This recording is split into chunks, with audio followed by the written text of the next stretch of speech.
Yeah, you're a little close.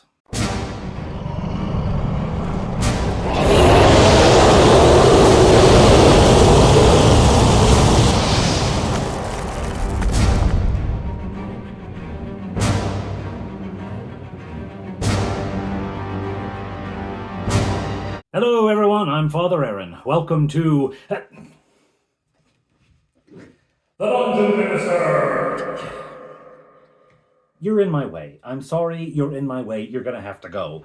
It's not just because of space on the desk. It's also because of the story. Look, it's been great having you. I'm sure you'll come back at some point or another, but the moose, hey?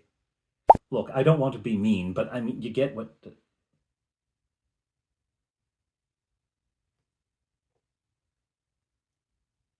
I guess he's a teleportation owl.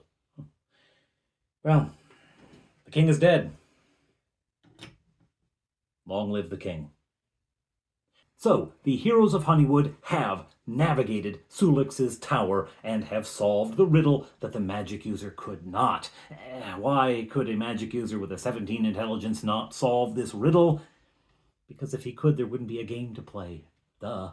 Right? So they have solved it. Now, what they don't know is that the monsters that they fought their way through, the giant snake, the giant direwolf, the giant spiders, and the living statue, all of those reset with a new day. At dawn, they reappear.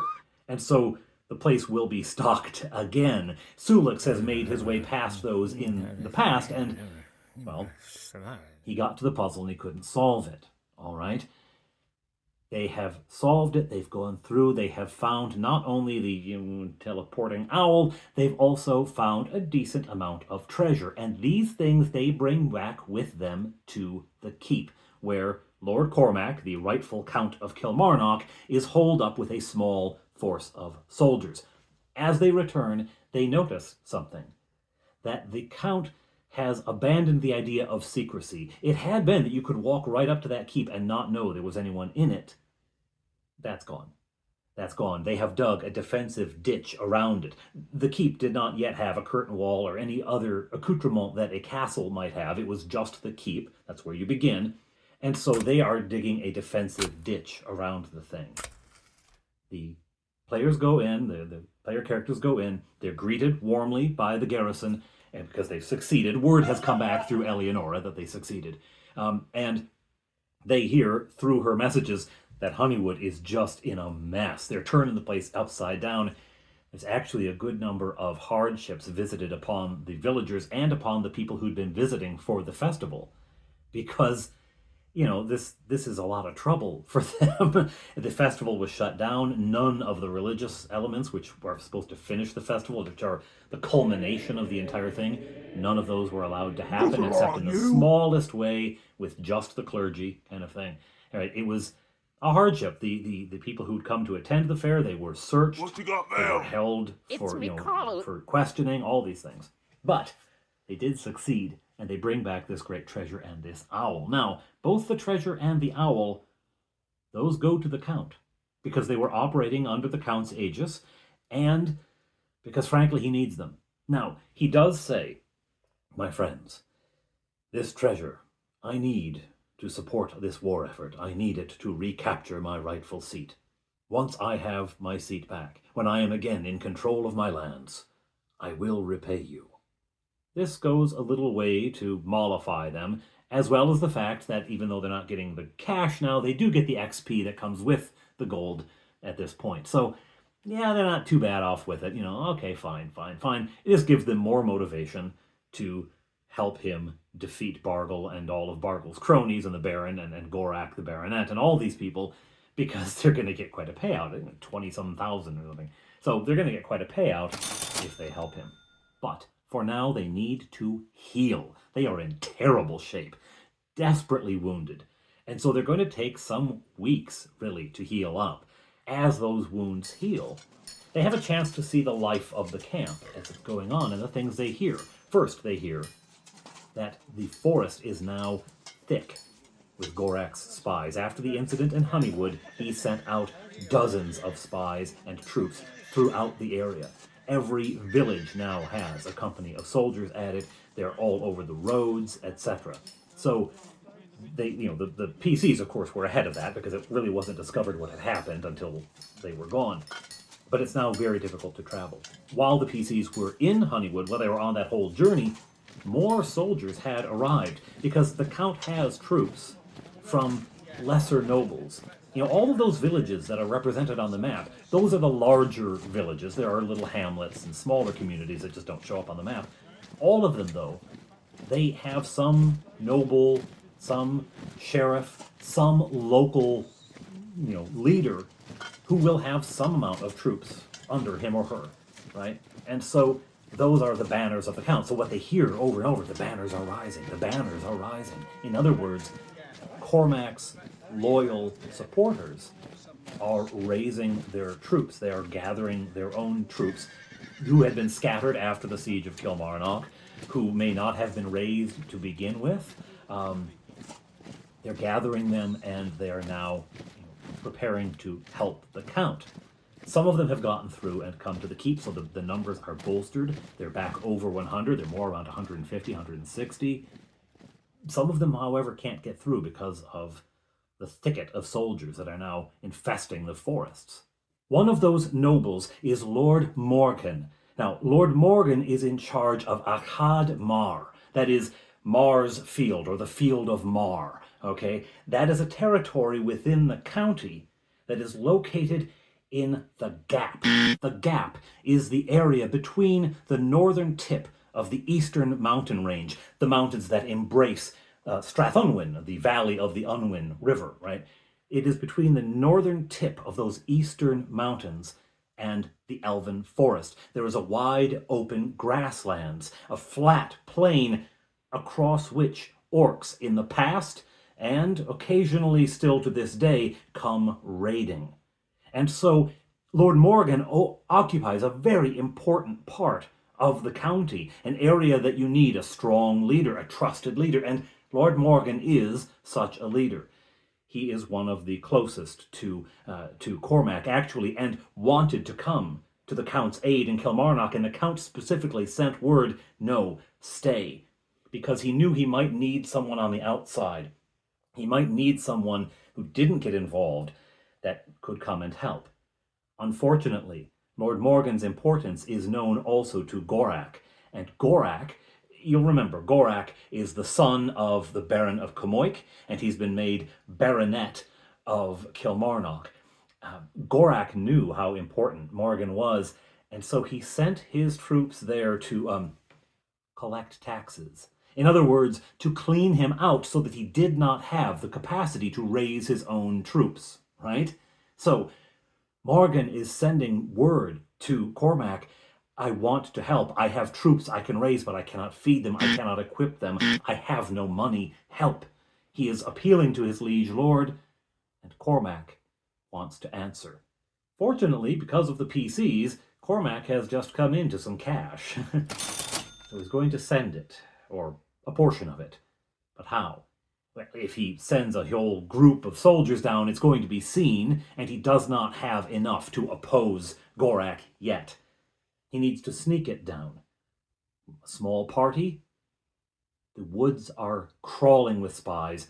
Better a single individual, a trusted individual. That individual is Gloman. Gloman, one of Cormac's ranger types. Ranger isn't really a class in BECMI, but he has that character. He is someone who is very good at stealth, very good at sneaking, very good at not being seen. He also knows the forest quite well. He will be able to get through. Now, he is sent out at night. The PCs do not see him go. They don't even actually, they wouldn't know him if he kicked him in the butt, but they don't see him go, but they hear the next day that he has been dispatched. So they're a little like, oh, you took all that treasure and just sent it off. Yikes, what if he gets caught, right? What if he gets... Yeah. 3 days later, one of Cormac's scouts returns to the keep, leading a horse, Gloman's horse, blood-stained. And the saddlebags in which this rich treasure was being carried are slit and empty. No. Was he found by Gorak's troops? Was he found by some brigand? Was he found by bugbears? There are bugbears in these forests. Was he found by even the kobolds? No, he would be able to overmaster the kobolds, but someone found him. Oh, they're devastated. Now, at this point, the PCs are still nowhere near healthy enough to go off on another adventure, and so Cormac sends 3 trusted soldiers, right? Perhaps you see where this is going? Elred, who actually was a friend of Glowman's, a very close friend of Glowman's, he wants the job of helping to find his friend or his friend's body, it looks like. So he takes 2 others, and the 3 of them set out. It's still a small group, hopefully small enough to avoid detection, but this time strong enough to withstand attack. They are going to track down, see if they can find where the attack happened, because the horse was found wandering on the road, right? So see if we can find where the attack happened, right? Because Glowman didn't take the road. He was going cross-country through the forest itself. See if we can find where the attack happened, see if we can find evidence, and see if we can track the murderer and reclaim the treasure and get justice for Glowman, right? So the 3 head out. And they're gone for a while. A few days after they leave, they send a message back from the little hamlet of Fenwood. I always name hamlets Fenwood. It's where my grandmother grew up. But in this case, it actually is fitting because it is in the woods just south of a fen, of a marsh, right? The marshes where the lizard men are, it's in the forest just south of that. It is a very new logging camp. It's sort of a little hamlet that's grown up, but hardly. It's really more of a logging camp with a few buildings, okay? That's where they have tracked Glowman's murderer, they think, to that little hamlet, that logging camp. That's the last they hear of them. A week goes by. No more word. More time goes by, another 3 or 4 days. The Count is getting very nervous. By this point, the PCs are in full health, and they say, we will go and track down first Elred and his 2 men, and Glowman, or Glowman's murderer, if we can. Very well. You have won that great treasure once. Recover it for me now. Off they go. Now, they decide that they're going to stay off the road because the roads are being watched. They too will go cross-country. This will increase the chances of a random encounter, but they leave at night.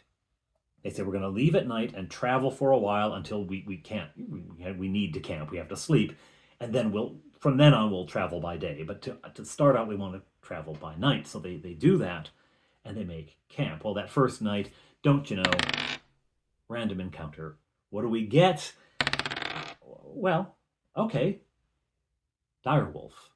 There really shouldn't be direwolves in this area. They don't really populate this unless... They hear a growling and a thrashing through the undergrowth. I rolled for surprise. The direwolf did not get it. It's a big animal. It's going to make a lot of noise going through, the underbrush, right? So it doesn't surprise them. They see it lurking off the edge of their camp. They haven't lit a fire, by the way, so full fire cannot see anything. But the other 3 have dark vision, have infravision capability, so they can. You simply get chills. It clearly sees them, and it comes to attack. Roll initiative. What did you get? 5. Simultaneous action. All right, the direwolf comes charging in. Touchberry comes charging toward the direwolf. The direwolf lunges to attack. It misses by 1. I say your shield comes up just in time. It is caught in the jaws of the beast while Touchberry thrashes out. But of course, before melee comes spells and range. Now, Fowfire's not shooting anything lest she hit, herself or a tree or one of her friends. But both elves unleash 3 magic missiles apiece. And I tell Touchberry, as your sword sinks in to the direwolf, you can tell it is sinking into a creature already dead. It slumps and falls. Touchberry feels a little cheated by this, right? This is sort of along the lines of, that still counts as mine. All right. So he's a little cheated by this. Well, that's the breaks, okay. And they go back to sleep. I always find it funny that the characters can go back to sleep after that much adrenaline, but there it is. Next day they travel. Nothing really happens. The travel here is quite slow, of course, because they're going through the forest, not on the road. The following day, again, nothing happens until that night when, of course, the chances of an encounter go up. And this time it is on Touchberry's watch. There he is, keeping watch, and I roll again for surprise. And this time, the creature gets it. What creature? A panther. And so out of the blackness comes leaping this thing, and Touchberry's first intimation that he's under attack is when it hits him from behind and sinks its teeth into his shoulder. Ow! For 6 points of damage. He goes sprawling with the great cat on top of him. His screams wake everyone else up. He gets his dagger out because he can't pull his sword with the thing on top of him, and he thrusts back and hits. And the creature is wounded, and now the others are up, but they don't have weapons in hand. Nobody's got armor on, except for Touchberry still had his. Nobody else has armor on, but they're getting their weapons. The creature now attacks. It leaps off of this pointy halfling at Foefire, who again cannot see, and slashes 2 claws at her. 1 misses, 1 hits. She takes like 3 points of damage. 3 points of damage. Okay, it's not great. It's not bad. And now everyone else can respond. Touchberry first with his sword. Boom! Kills it. Kills it. Between what he did with the dagger and what he does with his sword, it's done. Touchberry gets his own. And they decide to have panther steaks for breakfast. Anyhow, they go on from there. The only other encounter they have is as they're approaching the road. The road comes, up into the woods, and it arcs over. And as they're approaching that road, they hear someone coming, a large something coming. A caravan is approaching, and it is led by Gorak's troops. And at first, how many troops? Because they're thinking it's an attack. It's an attack on the keep, or it's an attack on Honeywood. So no, it's a dozen troops, which I figured was enough to keep them from trying anything, but not enough that, oh yeah, it's an attack, right? It's the army coming up. It's just a supply chain. It's a supply, caravan with enough troops that it's not going to have trouble, right? Gorak's not sending them up unprotected. So they pass by, they wait till it's gone, and they cross the road and continue on their way. They've been given a general idea of where Fenwood is, so they have to find the thing, but they do.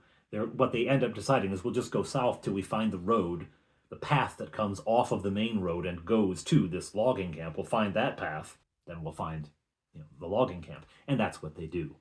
They approach the small community and see, as they do, the handful of buildings. They can hear logging happening in the forest all around them because they're approaching sort of early afternoon. They can hear the activity of logging happening all around them, and they see, just south of the community, 3 tents. And outside of those tents, soldiers wearing the uniform of Gorak, the yellow with the red trim.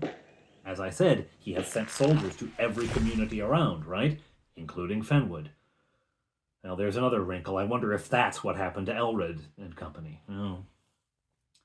Have they spotted us? No, they're watching the road, but they don't seem to... They may have spotted you, but they haven't taken any interest in you. These soldiers have not been given a description of the group. I decided that this far south, Gorak is sure that the crew is still in Honeywood or around Honeywood somewhere because they locked the village down, right? He thinks they're still in there someplace.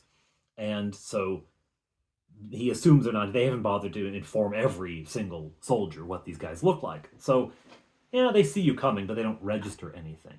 All right. Into the camp they go. Well, we're going to need a place to stay. Is there an inn or anything? No, it's not big enough for an inn. There's an ale house, though. I mean, the workers have to drink after work, right? There's an ale house. Well, we'll go there. In they go to find who runs the place. And she's the chattiest person they've ever talked to. She's talking like crazy, largely because the mood in here is somber. The handful of people who are here look glum. The soldiers occupying the area have really, really done a number on this place. They rough up the citizens, the workers, the loggers. They abuse and insult the women in the area. They are horrific. Okay. So there's a real sense of tension and moroseness. But this barmaid, bless her soul, is trying to cheer everyone up. She also ends up being talkative. Has anyone come through here? 3 men together, serious-looking men. Have they come by recently? Oh, yeah. There were 3 guys. They stayed here. We've got some rooms upstairs. They stayed here, as a matter of fact. And oh my gosh, they slipped out on us. I thought they were coming back. I thought for sure they had paid their first few days of rent. They paid for the first few days, but then they just took off after a few more days. Oh, and they still owe us some money. They still owe us some money for where they were here, and then they just left. I thought they'd be coming back for sure. They didn't say they were leaving. They certainly didn't tell us they were leaving. They didn't pay up their bar tab or anything else. They just left. Well, anyway, so blah, blah, blah, blah, blah, blah. These men, which way did they go when they left? Oh, I don't know. I was in here keeping the bar. I was in here, sir. Why are you so interested in these 3 people? Why are you so interested? Oh, no reason. Meanwhile, Touchberry is making friends. He has ordered food. He has ordered split pea soup and salted pork in vast quantities, loaves and loaves of bread, pitchers and pitchers of ale, and he's sharing it out with anyone who wants it, because people are beginning to come in. The workday is ended, the woodcutters are coming back, they're filtering in, and they're coming in for a meal or a drink, and he is giving it away, right? So he's making some friends and talking to people, and he's hearing some gossip in the village. He hears, yes, the 3 men were here. When they talk about them, a couple of the people get real close-lipped and can't talk too much about stuff in this village. You never know who's listening. Gorak's troops have been having an effect. They also hear that within the last little while, a couple weeks, maybe a month ago, a holy man arrived, a hermit, and he set himself up a cell outside of the city, and there's wild things said about him. He can predict the future. He came into town one day predicting that there would be a wolf attack, that wolves would attack, and people laughed at him, like, oh, sure, the wolves are coming, right? Sure enough, the next morning, the pigsty, they have little gardens and little pigsties and chicken coops. One of the pigsties had been attacked, blood everywhere, and 2 of the pigs, the little ones, missing. Oof. Right? And then he predicted that the hens would lay no eggs. None of the hens in the hamlet would be laying eggs tomorrow. And the next day they come out, and what do they find? There are no eggs. There's no eggs in any of the coops. So he's out there, and he's on the east side of the river over there. The road crosses, the logging road goes a little ways. They haven't done much logging over there. But then an animal trail picks up, and he's at the end of that animal trail. All right, finds out that. And how about the 3 men? You said you saw the 3 men. And there's one fellow who, the more he drinks, the looser his lips get. And he says, yeah, there were 3 fellows. I was working out there on the east side of the river there, in the new area, marking out trees for cutting. And they went by. I never saw them come back, but they went out that way. I don't know what they did. They're out there doing. Maybe visiting the holy man. I don't know. Okay. Well, that would be a good place to start. At this point, the door opens, and into the alehouse come 3 of Gorak's soldiers. Loud, belligerent, obnoxious, crude. They act like they own the place. Give us some ale, And they take up a seat. Wow, what's wrong? Everyone got quiet. Go ahead and talk. They're being real jerks. Fleetwood quietly goes to the barkeep and says, may I pay for the 3 men who skipped out? I feel bad that you were left without, you provided them food, you provided them a place to stay, and they never paid. Can I pay for them? He says, oh, well, that would be very nice of you, and could we have the same room? Oh, of course. I haven't been in it since they left. We don't get much call for people staying here, so I didn't bother cleaning the place out or anything, if you don't mind a bit of a mess. No, that's fine. No worries at all. Here's the money. Let's go, guys. And they slip out away from Gorak's soldiers and upstairs. They have to go through the kitchen and up a ladder. This is not a place set up like a hotel, right? But they find the room. It overlooks the front of the establishment. The alehouse part is 1 story, and then it's 2 stories at the back, and they're looking out the front there. They go in. Small room, 2 bunk beds, and at the window, a small table and a stool. First thing they do is they put the bunk beds together in the middle of the room to block the door, because they're afraid that something might spill and the soldiers will come up. And then they look at that table. There's a few papers on it. One of the papers is a map. It's a map of the area, and on the west side of the river is the word written in red a number of times, no. Elred and company checked that side of the river. There's nothing written on the east side, and that was where they were seen going. Better go that way tomorrow. Maybe we should ask that holy man if he's seen anything. All right. The next morning, they set out.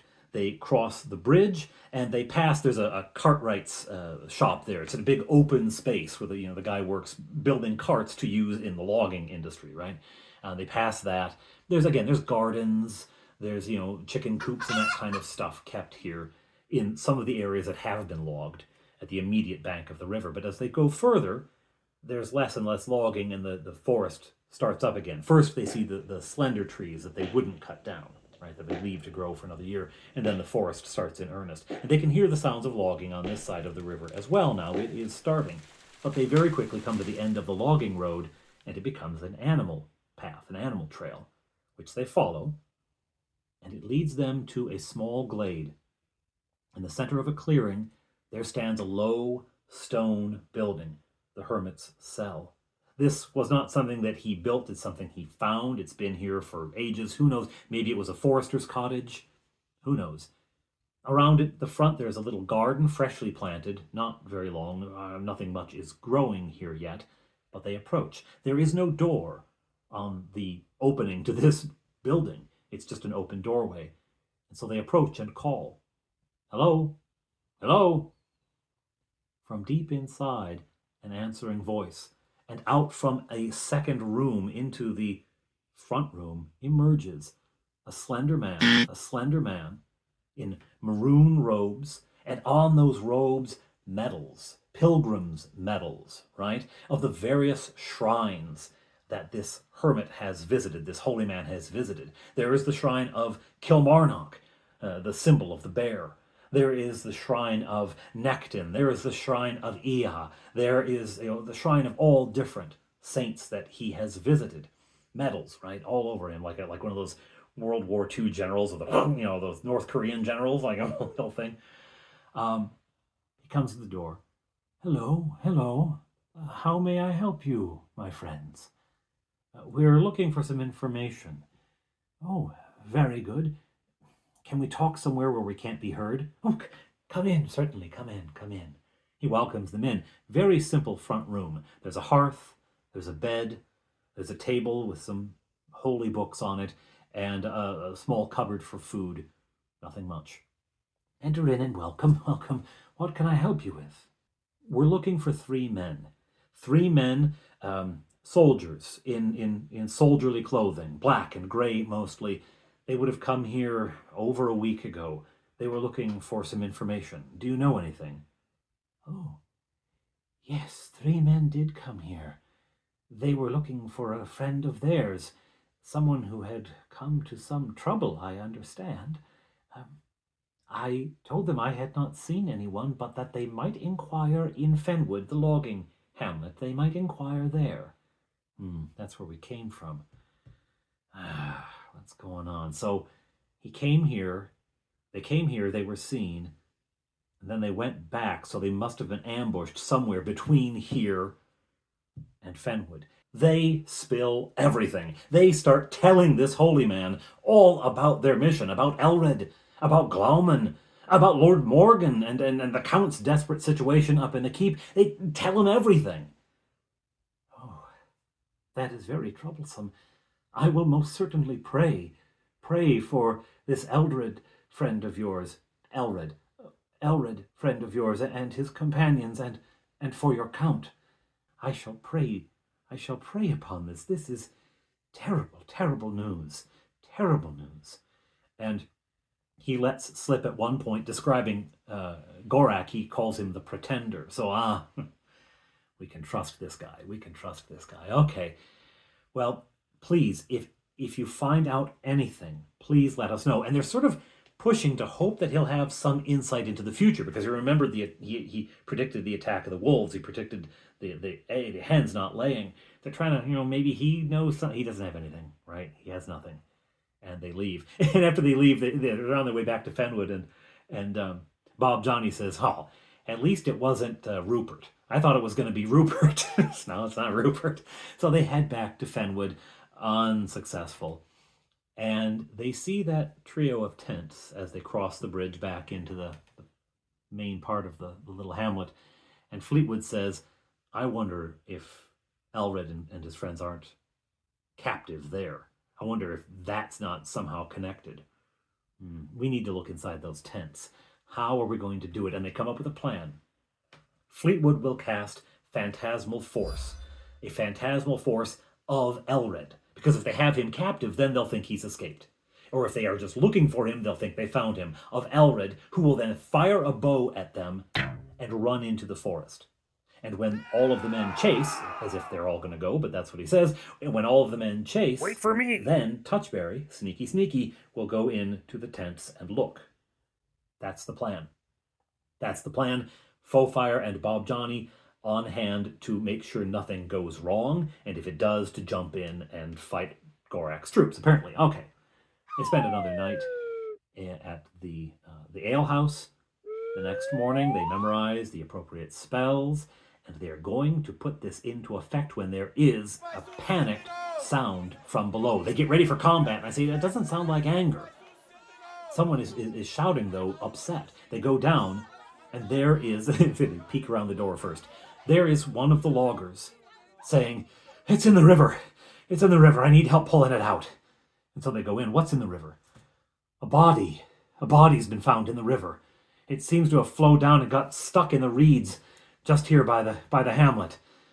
I don't know who it is, dressed all in black and gray.